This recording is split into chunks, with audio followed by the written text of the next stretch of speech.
오늘 강론하는 중에 성령께서 저와 여러분의 심령을 주장해 주시기를 바랍니다. 귀 있는 자는 성령이 교회들에게 하시는 말씀을 들을지어다. 이렇게 우리 예수님 요한계시록에서도 말씀하시고 복음서의 말씀 속에서도 이런 말씀이 있습니다. 오늘은 특별히 영생이란 무엇인가라는 큰 질문 앞에 또 다른 한 대답을 두 본문을 통해서 살펴보기를 원합니다. 물론 지금 우리가 살펴보는 것은 영생을 얻는 방식, 영생을 얻는 길을 알아보려고 하는 것은 아닙니다. 영생은 오직 우리 주 예수 그리스도를 믿음으로 말미암아 값없이 은혜로 하나님께서 주시는 선물입니다.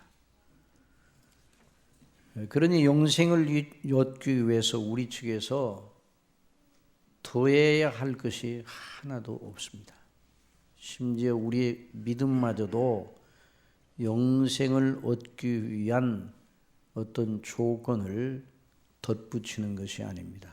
믿음은 다만 방편인데 그 방편도 하나님의 은혜로 선물로 주어진다고 하였습니다. 그러므로 우리 측에서 우리 예수님께 어떤 것을 더함으로 영생의 공로, 그걸 더함으로 우리가 구원을 받고 그러는 것은 아닙니다.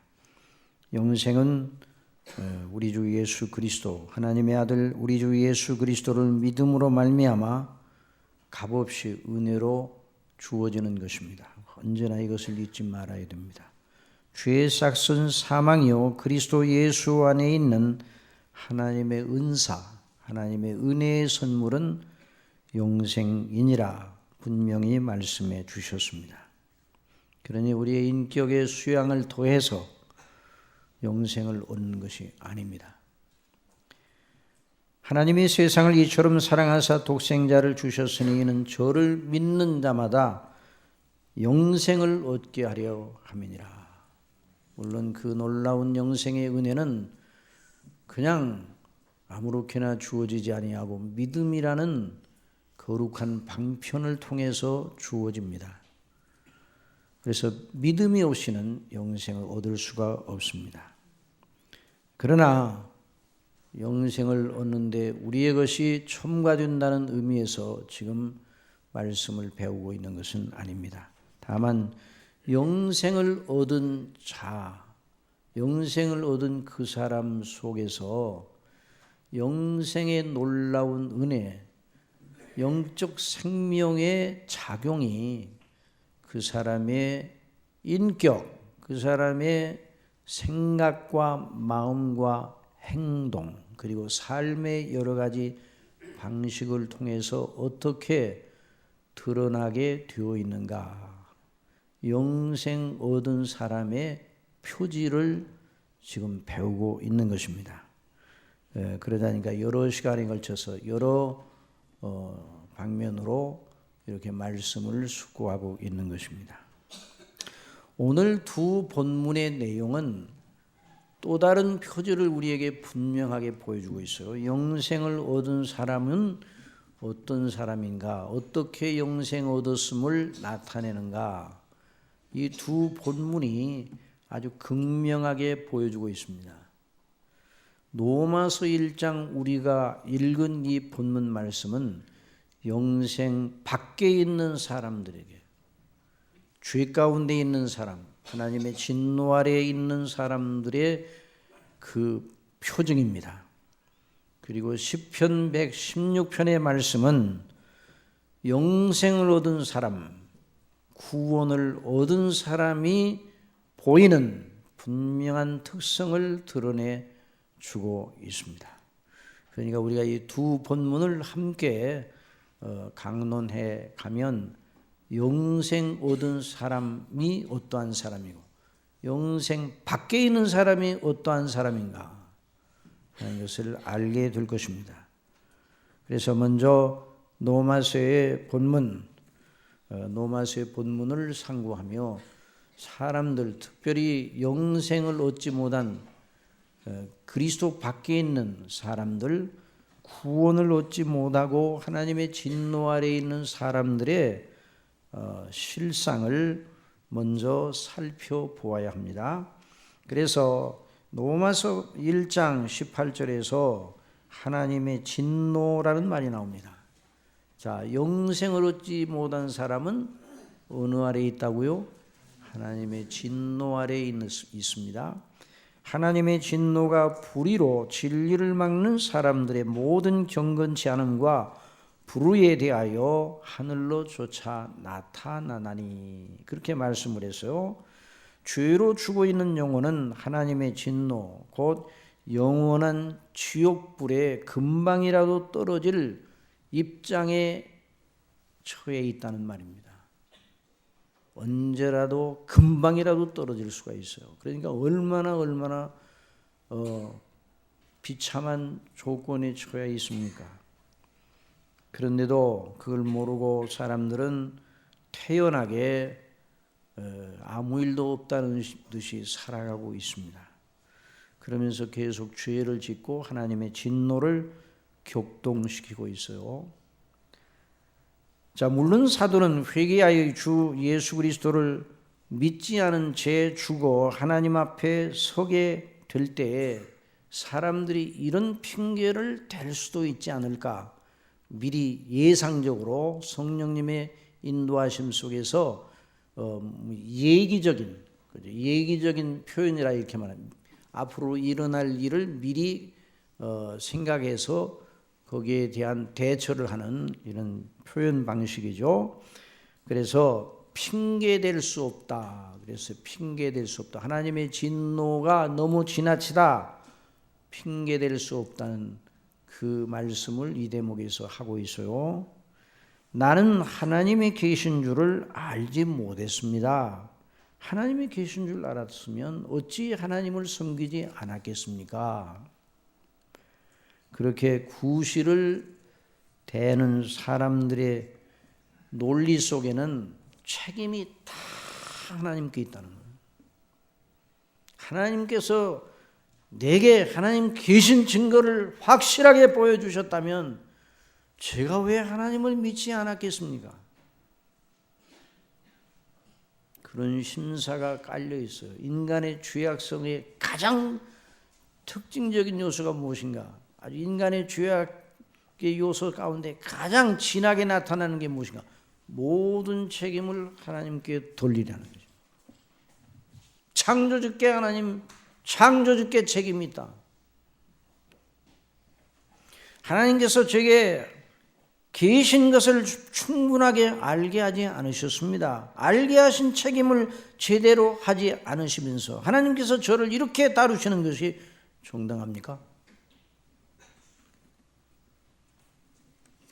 만일 제게 하나님 살아계신 것을 정말 알게 하셨다면 제가 그렇게는 살지 않았을 것입니다. 이렇게 항변을 할 수 있다는 것을 사도 바울은 성령님의 인도를 따라서 알고 이 대목에 그 말씀을 기록해 놓은 것입니다. 정말 사람은 핑계를 잘 댑니다. 저나 여러분이나. 그런데 그 핑계를 대는 건 다 내가 잘못이 아니라 다른 조건 때문에, 다른 사람 때문에, 내가 아니라 다른 사람 때문에. 그러나 그런 모든 핑계는 아무런 힘이 없습니다. 하나님을 믿고 섬기는 것을 마치 선심 쓰듯이 하는 이런 인생의 그 논리가 전부 다 악한 죄의 논리에서 나오는 것입니다.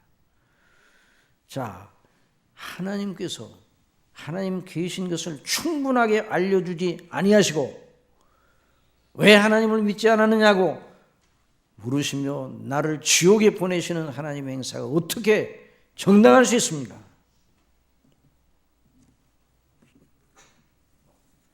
이렇게 항변할, 지금 오늘도 그런 항변을 계속하고 있어요. 그러니까 인생은 계속 하나님과 싸우고 있어요.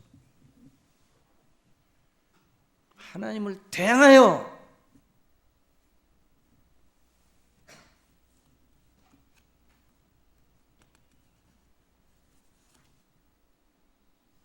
하나님을 향하여 모든 악과 불의의 책임이 있다고 항변을 하고 있어요.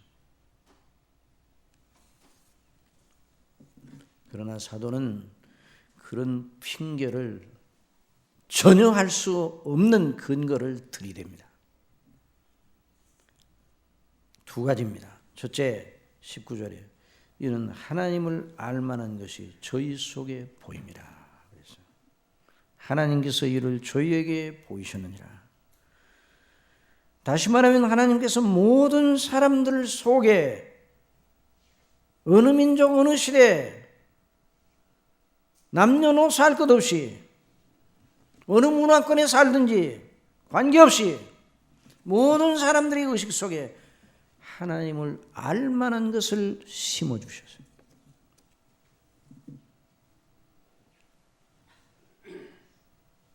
이건 칼빈 목사님은 그의 기독교 강의에서 이것을 하나님 의식, 신의식이라 이렇게 표현하였고, 여기에서 종교성이 나온다 그렇게 말했습니다.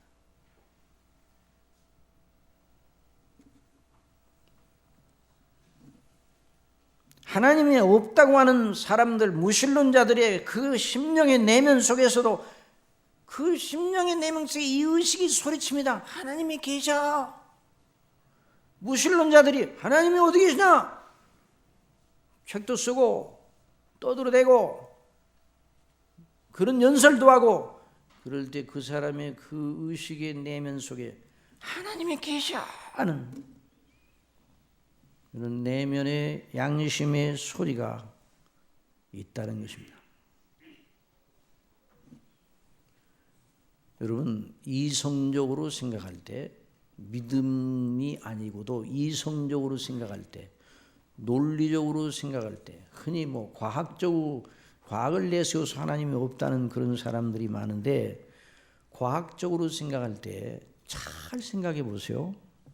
하나님이 계시지 않다는 논리를, 그 논리의 정당성을 입증하려면 하나님이 계신 증거가 하나도 없어야 돼요.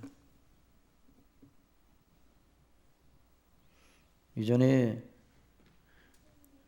지금은 하늘나라에 가신 고 한경직 목사님이 그의 전도 책에서 이런 예를 든 것을 제가 읽었습니다.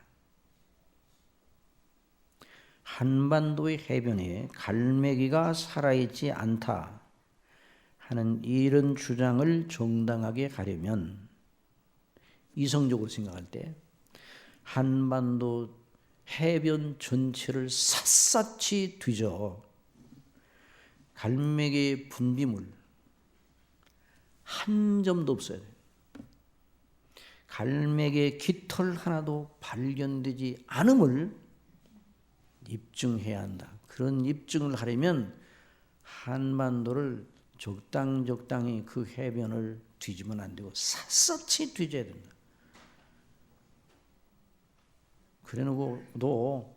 그래놓고도 하나도 그런 것이 발견되지 않았다. 그 흔적이 발견되지 않았다. 그럴 때 한반도의 해변에 비둘기가 존재하지 않는다 말하면 타당하다. 그러나 그렇지 않다면 그 주장은 타당할 수 없다. 반면에 한반도의 해변에 갈매기가 산다는 것을 입증하려면, 갈매기를 직접 본 적도 없지만 갈매기 분비물에 틀림없는 작은 양의 분비물이나 갈매기의 털럭 하나만 있어도 갈매기가 존재한다는 걸 충분히 입증할 수 있다. 그 갈매기가 존재한다는 주장이 정당하다. 이성적으로 생각해도 그렇다.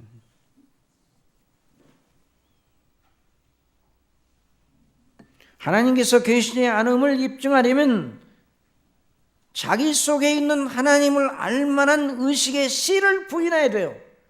그런데 그 씨를 어떻게 부인해요? 그 의식을 어떻게 부인해요? 하나님이 없다고 아무리 떠들어대도 그 사람 속에 하나님이 계시다 하는 의식이 있다면 하나님이 알만한 것이 있어요. 아무리 눌러버리려고 해도 안 됩니다. 그래서 하나님께서 나중 심판대에서 그 사람에게 저는 하나님 계신 줄 몰랐어요 라고 구실되는 그 사람에게 말씀하실 것이란 말입니다.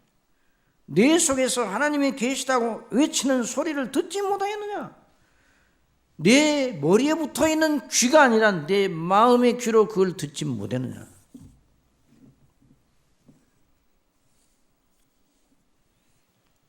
그러나 사람이 거기서 사람이 얼마나 고집이 센지 거기서 물러설 사람이 아니겠죠.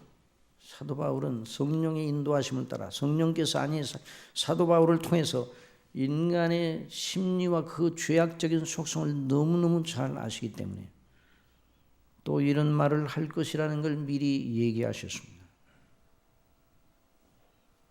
하나님, 죄 속에 하나님을 알만한 그것을 넣어주신 것이 사실이라 할지라도 그것만 가지고는 부족합니다.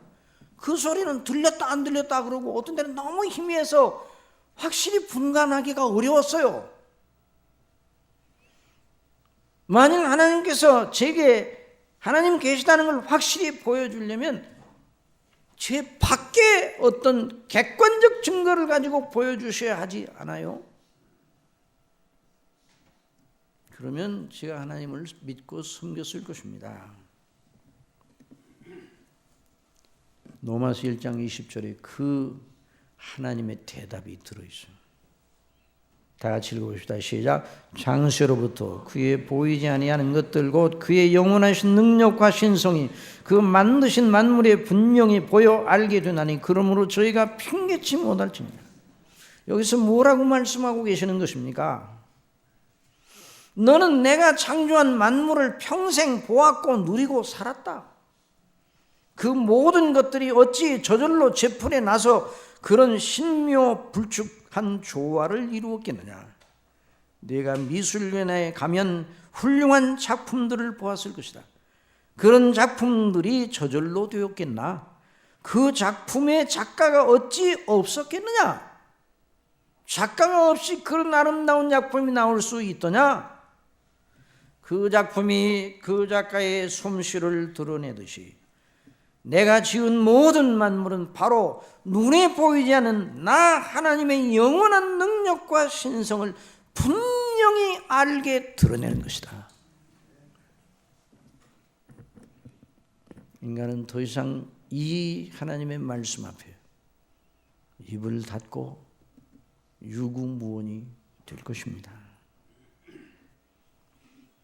그러니 여러분, 하나님이 없다고 하고 하나님을 안 믿는 것에 대한 하나님의 무서운 진노, 그 악행에 대한 하나님의 진노가 너무너무 정당한 것이에요. 또 인간은 또 고집이 그래도 입을 닫고 있으면 한 가지 불만이 있어. 그래도 그 잘못에 대한 응징을 영원토록 하시는 것은 너무 지나치잖아요. 이렇게 따지고 덤빌 태세를 또 무장을 하려고 하죠. 성경 전체를 통해서 우리는 그런 항변에 대한 대답을 발견할 수 있어요. 원관이 하나님께서 인생을 지으시되 다른 피조물들처럼 다른 짐승들처럼 한동안 이 땅에 살다가 없어지면 그만인 존재로 짓지 아니하시고 영원을 사모하는 마음을 주셔서 영생하도록 지어 놓으셨습니다. 여러분 믿습니까? 영생하도록 지어 놓으셨어요.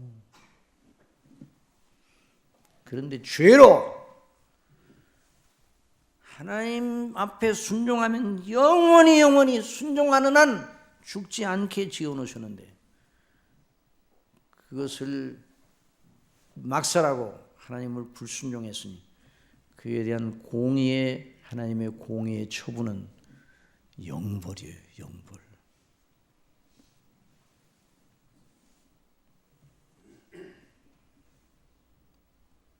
그래서 사도 바울은 성령의 감동을 받아서 이렇게 말합니다. 그러니 하나님을 아는 인생들이요, 하나님을 알도록 하나님이 지으신 인생들이요, 너희가 하나님을 알되 하나님으로 영원롭게도 아니하고 감사치도 아니하고 오히려 그 생각이 허망해지며 미련한 마음이 어두워졌나니, 앞에서 말한 대로 하면 하나님께서 계신 증거 충분하고 그렇게 하나님을 알만한 의식을 주시고 하나님을 섬기도록, 하나님만 섬기도록 그렇게 해 놓으셨는데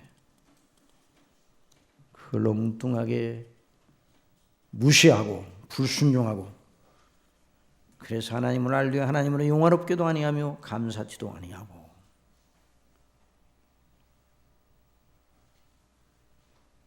그러니까 여기서 사도 바울을 통해서 주신 말씀을 들으면 하나님을 믿고 섬긴다는 것은 하나님이 계시다 하는 걸 아는, 머리로만 아는 그런 지식을 말하는 게 아니에요. 그런 지식은 마귀도 가지고 있어요. 귀신들도 가지고 있어요. 그러니까 그 사람의 영혼이 제대로 되면 반드시 하나님을 영화롭게 하고 하나님께 감사하지 않을 수 없습니다. 왜냐하면 자기 존재 전체가, 저와 여러분의 존재 전체가, 저와 여러분의 생명, 오장, 육부, 온 존재 전체가 다 하나님께로부터 왔기 때문입니다. 하나님께서 주신 것들로 지탱이 되고 있어요.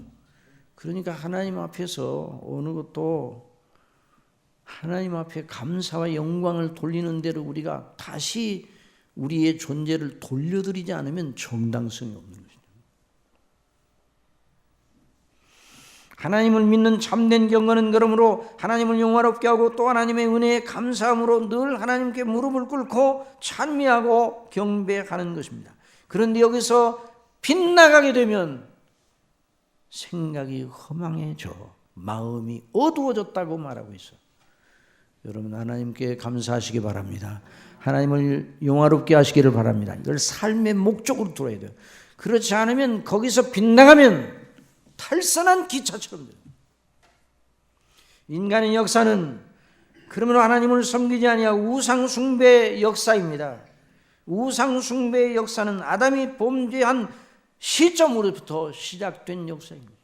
인간의 역사를 그 나타난 것만 가지고 자랑한다면 자랑할 것이 없어요.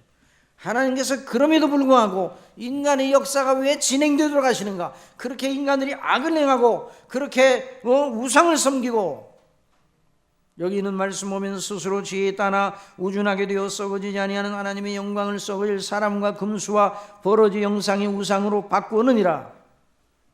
하나님이 없다는 것이다. 하나님이 없다. 그러니까 하나님이 없으니 그 하나님이 주신 신의식을 가지고 그 종교성을 가지고 하나님 아닌 다른 것을 하나님처럼 섬기는 이 무지막대한 어리석음에 빠져 있다는 것입니다. 그런데 왜 그런 인생을 그냥 또 태어나게 하시고 계속 역사가 흘러가게 하시는가? 거기에 대한 정답을 오늘 배우려고 해요.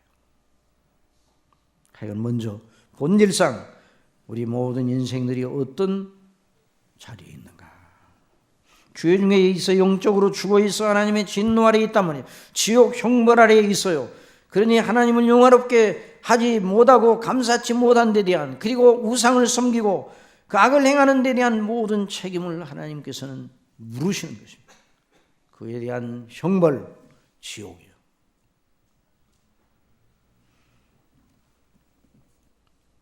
그런데 이런 자리에는 인생이 스스로 자신을 분발시켜 돌을 닦아 자신을 수양시켜 하나님을 경외하고 하나님을 섬기고 살아계신 하나님께 영광을 돌리는 데까지 나아갈 수 있는가? 그건 못하는 거죠.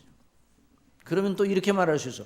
그걸 못하는 인생에게 왜 못했느냐고 물어보면 그렇게 하나님께서 형벌을 부과하시면 정당성이 없는 것이 아닙니까? 이렇게 물을 수 있어요. 그러나 그렇게 말할 수는 없는 것이죠. 여러분, 빚을 지은 사람이 돈이 없어지면, 채무가 돈이 없어지는 순간 자동적으로 없어집니까? 아니에요.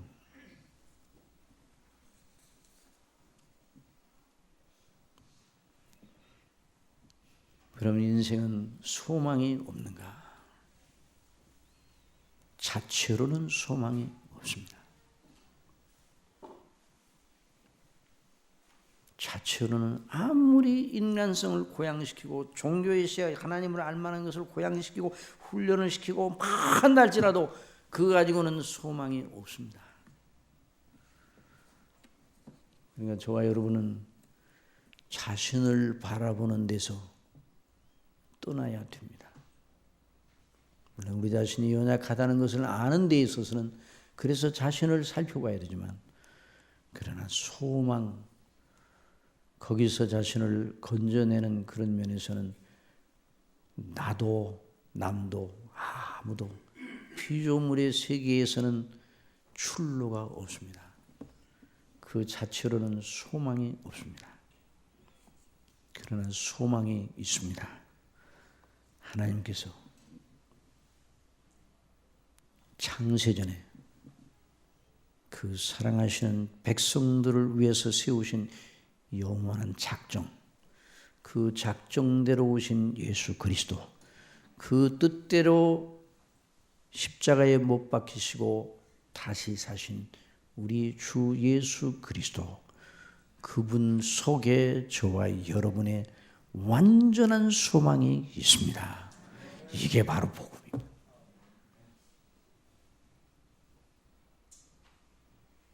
이걸 말하지 아니하고 인간성을 고양시키고 심리적인 작전, 심리적으로 사람을 또 새롭게 하고 심리적으로 새롭게 하는 건 새롭게 되는 게 아니에요. 성경에서 말하는 새로움은 그런 것이 아니에요. 여기 시편 116편 기자는 바로 그 소망의 사람입니다. 저와 여러분이 소망의 사람입니까? 아멘. 소망의 사람입니다. 그리스도 예수님을 구주로 믿는 사람은 소망의 사람입니다. 우리가 읽은 이 본문 116편 기자인 다윗은 그런 사람이었어요. 하나님의 사랑하심을 입고 그리스도 예수님으로 말미암아 구원을 받은 사람이에요. 예수님이 언제 그때 오셨습니까? 예수님 오시기 전에 천년 전의 사람인데 다윗은 이렇게 말하였습니다. 주께서 내 주에게 이르시되 내 원수로 내 발등상 되게 하기까지 내 우편에 앉으시라. 주께서 하는 그 주님은 성부 하나님을 말하는 거예요. 내 주에게 이르시되 바로 저와 여러분의 구주 예수 그리스도를 가리키는 것입니다. 우리 예수님은 전혀 안 계시다가 갑자기 이 세상의 사람이 되어 오신 분이 아니라 창세전부터 아버지와 함께 계신 참 하나님이십니다. 그래서 그분이 구약 시대 속에서도 계속 역사하셔서 구약에 사랑하시는 백성들 속에 역사하셔서 구주로서 존재하신 거예요. 그래서 이 시편 116편 기자는 말합니다. 내 영혼은 내 평안함이 돌아갈지어다. 여호와께서 너를 후대하심이로다. 주께서 내 영혼을 사망에서 내 눈을 눈물에서 내 발을 넘어짐에서 건지셨나이다. 내가 생존 세계에서 여호와 앞에 행하리로다. 내가 믿는 거로 말하리라. 내가 큰 곤란을 당하였도다. 내가 경급 중에 이르기를 모든 사람은 거짓말장이라 하였도다.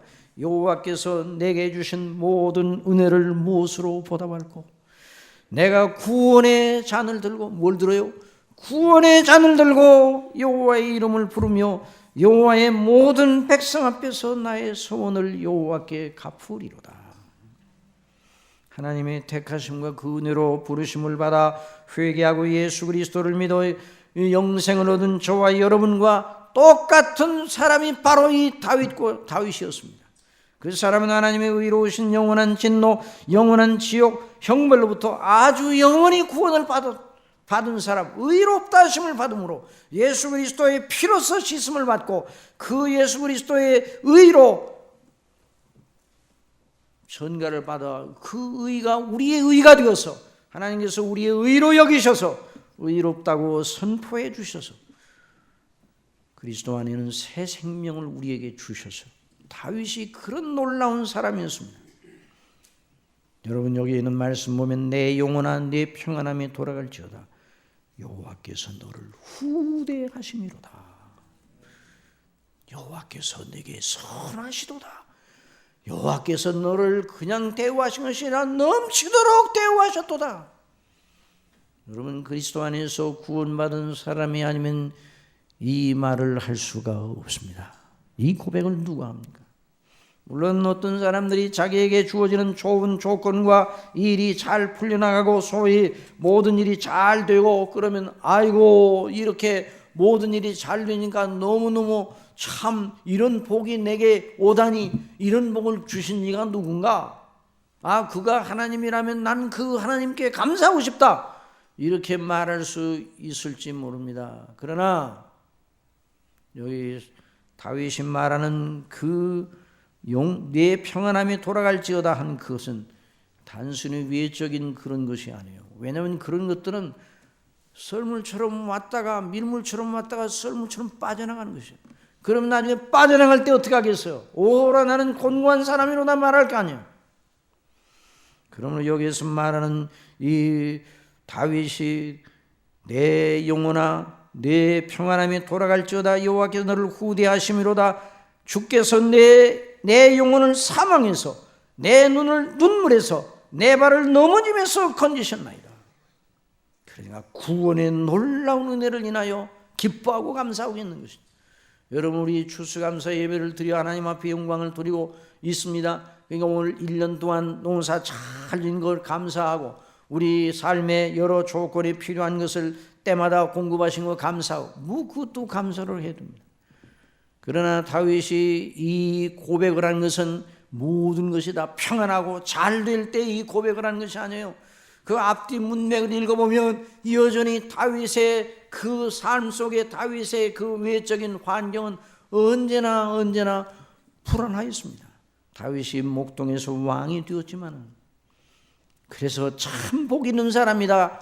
그걸 거기서 찾으면 그 다윗의 복을 거기 찾으면 더 다윗의 생애를 읽어보면 그 다윗의 생애 동안 이 일반적인 면에서 마음 편한 날이 별로 없었어요.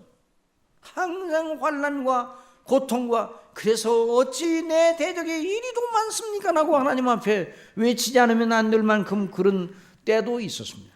그러나 그럼에도 불구하고 그는 자기 자신이 얼마나 큰 은혜를 받았는가 구원의 은혜를 인하여 기뻐하고 감사해서 여러분 구원의 은혜를 인하여 기뻐하는 사람이 진정한 추수감사를 할 수가 있습니다. 구원의 은혜를 인하여 기뻐하는 사람이 그런 영생 얻은 사람이 하나님의 진노 아래 있어 자기 스스로는 하나님의 정죄를 받아 영원한 지옥에 갈 수밖에 없는 자기라는 것을 알고 그런데 예수님을 통해서 내가 구원받았다는 것을 알고 그것 때문에 기뻐하는 사람 그 사람이 범사에 감사할 수 있는 사람입니다.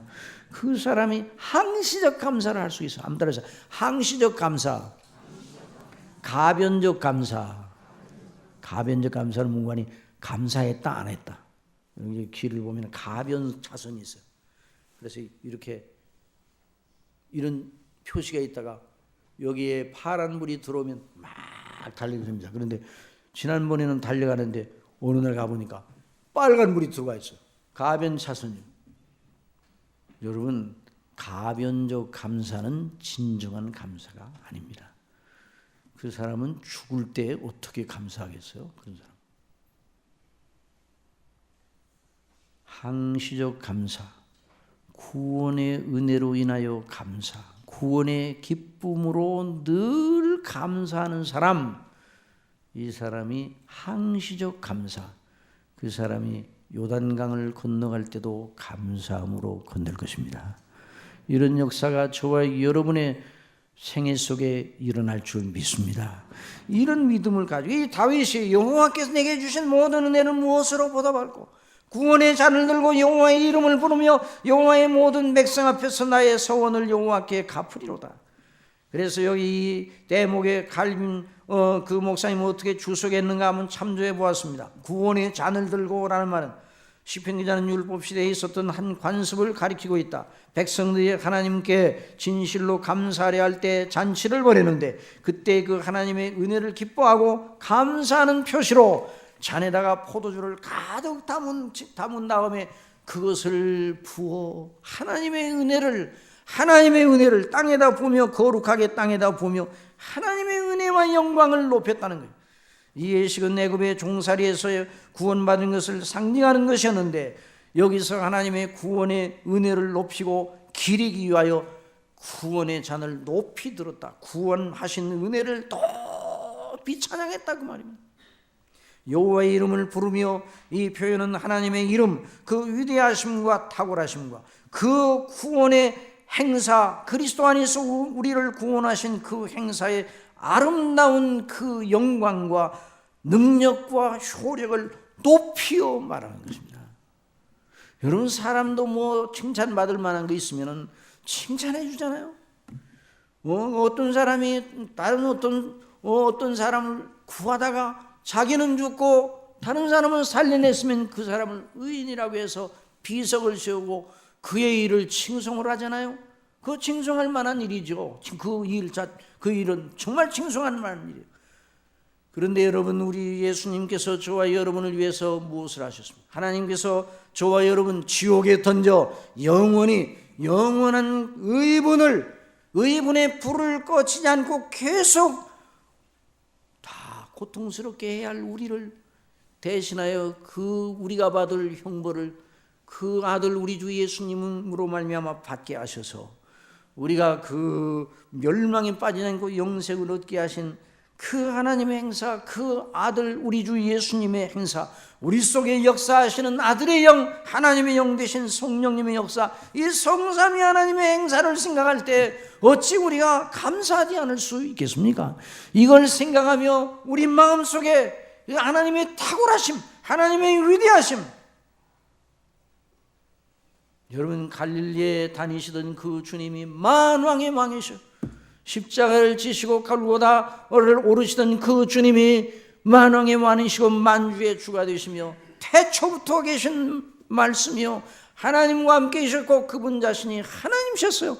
그런데 그분이 그 골고다 사람이 되셔서 골고다를 오르시며 십자가를 당신이 죽으실 십자가를 지고 올라가셨어요. 그리고 그 십자가에서 못 박혀 죽으셨어요. 그 십자가에 못 박혀 죽으신 것이 무엇입니까? 저와 여러분의 그 모든 죄가 바로 예수님의 어깨 위에 올려져 있었습니다. 그래서 예수님이 죽으신 거예요. 그러니까 우리가 어찌 예수님의 이름을 그냥 부를 수 있어요? 예수님의 피를 말할 때 우리의 심령이 어떻게 가만히 있을 수가 있어요? 그래서 이 다윗도 여호와의 이름을 부르며 우리 하나님의 탁월하심과 그 인자하심과 그 사랑과 그 위대하심을 인하여 내가 평생 여호와 앞에 행하리로다. 여호와의 모든 백성 앞에서 나의 소원을 여호와께 갚으리로다. 당시 하나님의 백성들이 모여 하나님께 제사를 드렸던 성소에 나아가 하나님의 구원을 기뻐하는 모든 백성들 앞에, 곧 교회 안에서, 교회 앞에서 믿는 자들이 함께 모여 하나님께 행한 여러 의무들을 수행하는 방식에 대하여 당황할 필요가 없다는 것입니다. 하나님께서는 백성이 드릴 수 없는 수준의 것을 요구하지 않으시고 하나님의 은혜를 순전한 믿음으로 기리고 아뢰고 감사하고 찬미하는 것을 하나님은 기뻐하신다는 거예요. 범사의 하나님을 인정하는 것이에요. 범사의 하나님이 우리에게 은혜를 주셔서 우리를 구원하신 하나님, 우리를 지으신 하나님, 우리를 초청하신 하나님, 우리를 택하시고 사랑하신, 영원토록 저와 여러분을 영원토록 사랑하시는 그 하나님, 그러니 그 범사가 그 하나님의 그늘 아래 있어요. 그 하나님의 날개 그늘 아래 있어요. 우리가 어디에 가든지 하나님께서 저와 여러분을 덮고 계심을 믿으시기 바랍니다. 그러니까 감사하게 여호와의 이름을 부르며 여기서 말하는 이 서원은 무엇인가? 구원의 은혜에 감사하여 하나님의 놀라우신 영광을 위하여 살겠다는 다윗의 믿음의 그 신앙 고백의 견고성을 말하는 것입니다. 사람은 금방 어려움이 오면 은혜를 주십사고 간구하다가 그 어려움이 해소되면 구원해 주신 은혜를 까맣게 잃어버리는 특성을 가지고 있어요. 그러나 다윗은 말합니다. 시편 50편에 있는 말씀처럼 환난 날에 나를 부르라. 내가 너를 건지리니 네가 나를 영화롭게 하리로다.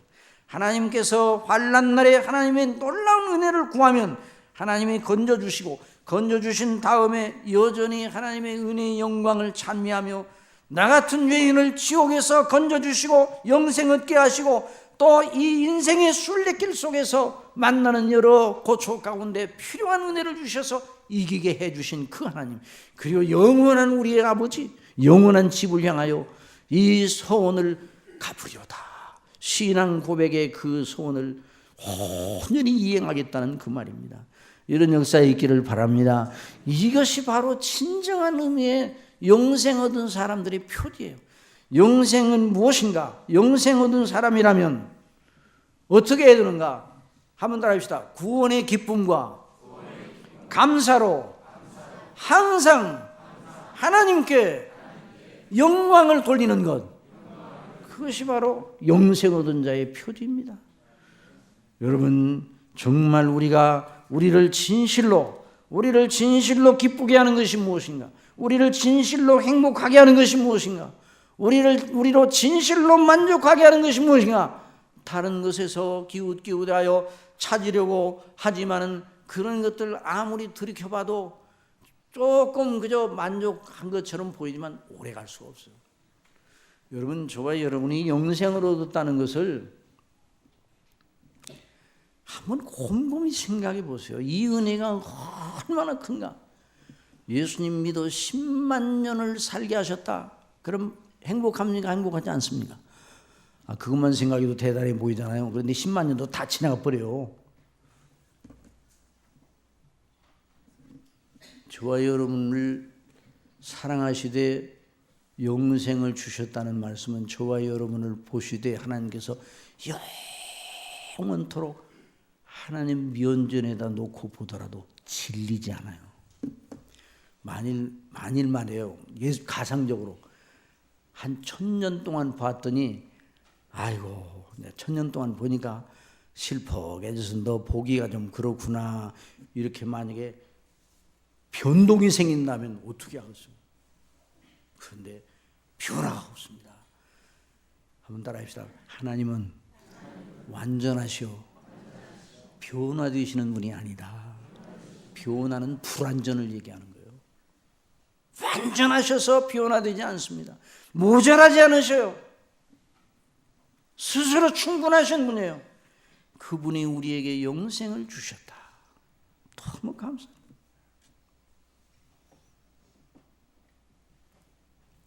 다윗은 자기를 사랑하시어 구원을 주신 하나님을 평생 기뻐하면서 살아갔어요.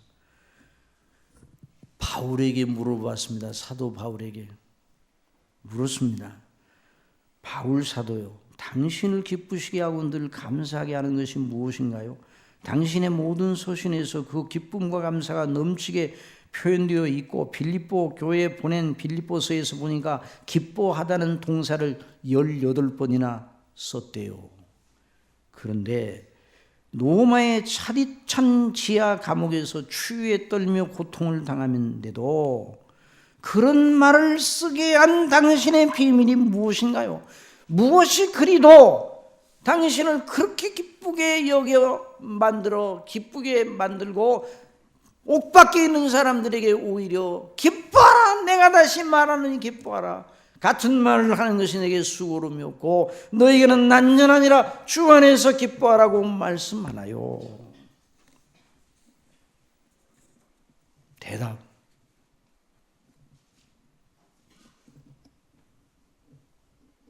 사도 바울의 대답.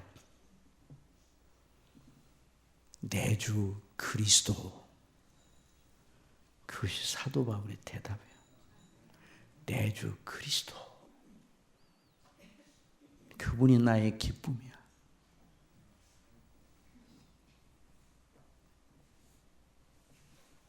사는 것이 그리스도니 죽는 것도 유익함이라. 그렇게 가르쳐줘요.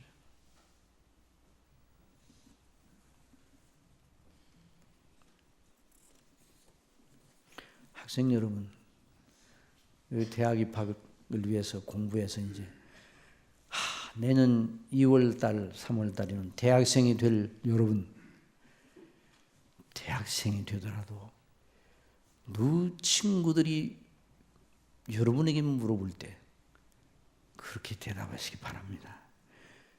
너의 기쁨이 무엇이냐? 합격! 너의 기쁨이 무엇이냐? 대학 1학년이다! 그러지 말고 그리스도라.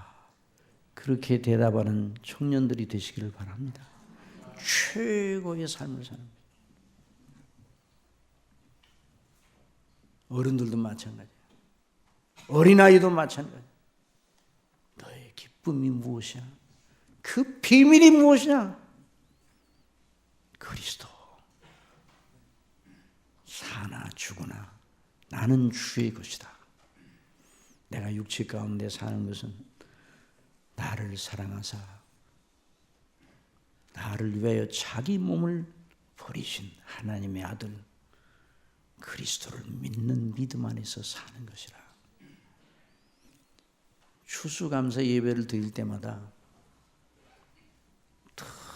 아마 교회마다 드릴 때 꼭 그 얘기를 할 거예요. 청교도들 1620년에 플리모스에 미국의 신대륙 플리모스에 그 대륙, 그 큰 대륙이 누가 거기 살고 있어요? 인디안들, 미개한 인디안들 사람 맨날 말도 히 하면서 민들 살면서 돌아다니는 그 땅이었어요. 거기 무조 타고 120명이 배를 타고 왔어요. 꿈의 부프로 거기서 간척을 하고, 자 거기서 농사를 짓고, 야 거기서 한번 우리 한번 멋지게 살아보자. 그런 목적으로 왔다면 제일 불쌍한 사람들이에요. 왜냐하면 거기 도착해서 거기 아무것도 없잖아요. 허벌판. 물론 인디안들의 도움을 받아가지고 농사짓는 법도 배우고 서툴기 이를 데가 없죠. 질병 때문에 계속 죽어갔습니다.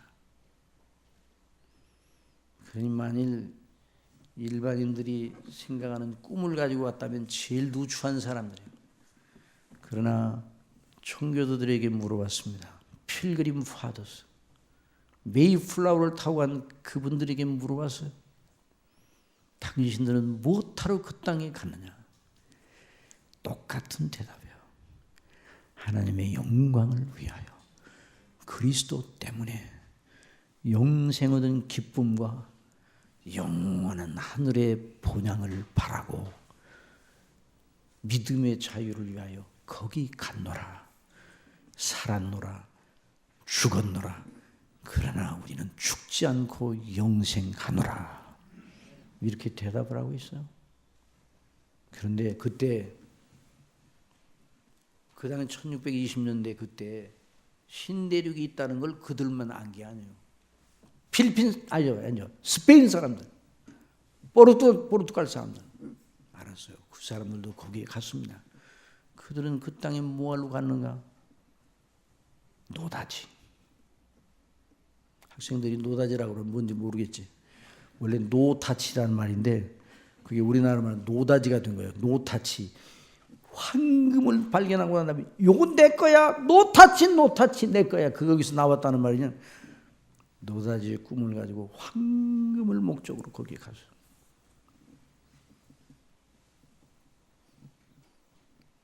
그들이 얼마나 황금을 얻었는지는 모르지만 그들은 거기 가서 황금을 가져왔다면 황금의 효력에 의존해서 살다가 황금과 함께 망했습니다.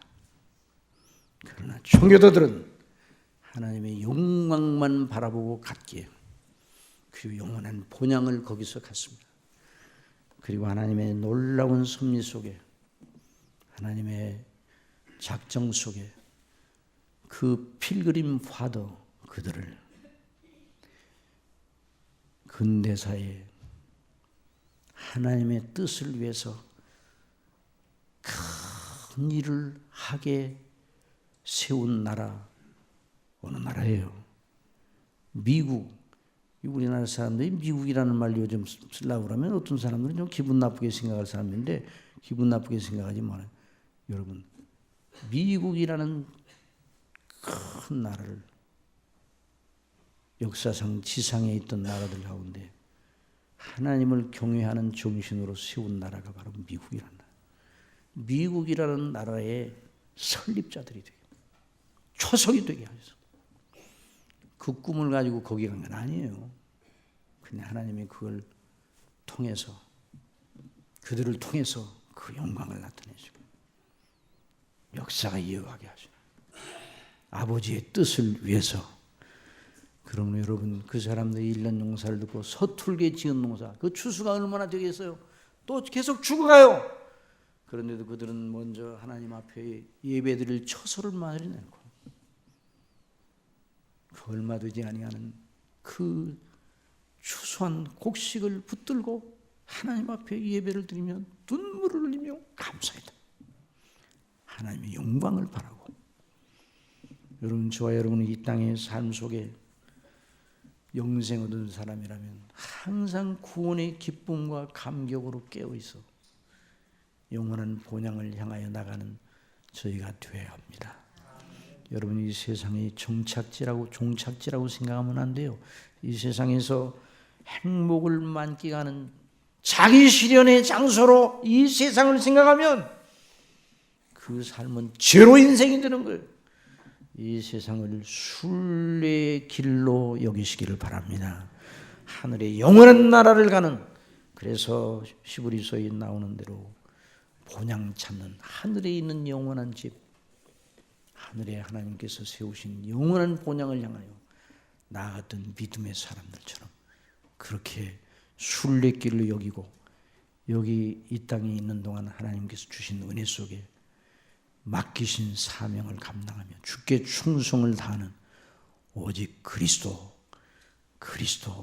나의 비밀 그리스도, 그 주님을 늘 모시고 영광을 돌리게 하시는 하나님, 우리 속에 역사하시는 성령님의 거룩한 충만한 역사가 저와 여러분의 심령 속에 넘치게 하시기를 바랍니다.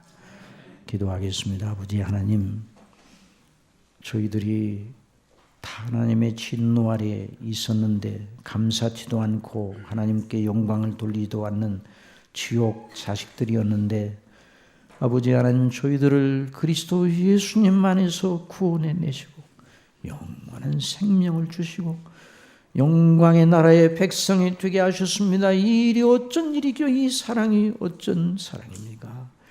이 놀라운 은혜를 저희가 받은 우리 세상을 바라보지 말고 늘 구원의 기쁨과 감사로 늘 아버지와 우리 주 예수 그리스도를 기뻐하고 감사하고 성령 충만한 가운데 순종하는 자녀로 늘 감사하는 저희가 되게 주시옵소서.